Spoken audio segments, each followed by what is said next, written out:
Ժողովուրդ ջան, խորհուրդս ինչ է։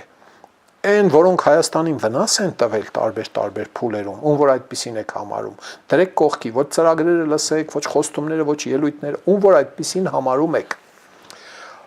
Ով որ նոր է գալիս դաշտ, անցած անգամ էլ է մասնակցել, գուցե 18 թվին էլ է մասնակցել, չի անցել,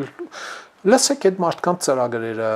ինչ է անունը, նախընտրական խոստումները լսեք, միշտ ինքներդ հարցրեք ինչու։ Ինչուտպես եղավ եւ հարցրեք ինչպես։ Բան են խոստանում, հարցրեք ինչպես եք անելու, հարգելիս։ Հարցրեք, ասեք ինչպես է սա արվելու։ Ոչ թե բանը 2-3 տարվա ընթացքում, հա, ինչպես, պարոն Քոչարյան, ասա իմանա, եթե հա, գիտես ձևը,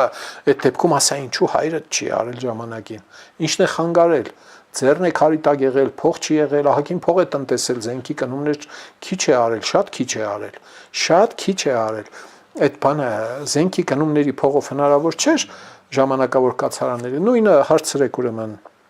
իրանց մի հարցրեք էլի նորերին հարցրեք ձեր մտահոգող խնդիրների մասին հենց կխոսեն էս ենք անելու են ենք անելու ասեք ինչպես մտնելու ենք Շուշին Հադրութը Արցախը վերադարձնենք հարցրեք ինչպես ձև կա տղա ջան չես հասկանում ջահել ես ասեք ախպեր ինչպես հիմիկվանից սովորեցրու կարող եք համ կողքդ կանգնեմ այ ախպեր Մտնելու ենք ինչ էր ոսկե պարով Շուշի, հա, այդ էր ասում են մարդը, հոգևորականը, որին տատում են։ Հա, ախպեր կպատմես ինչպես։ Հոմանգապարտեզ չէ։ Լագոդենք ինչ ենք։ Էլ չգաք ստեղ չխապեք, սուտ չխոսակ, ելեք ստեղից տավայց է գնացիք։ Սիրելի ժողովուրդ, խնդրում եմ լայքել եւ բաժանորդագրվել ալիքը։ Դրանով դուք կնպաստեք, որ հաղորդումներն ավելի շատ մարդ տեսնի։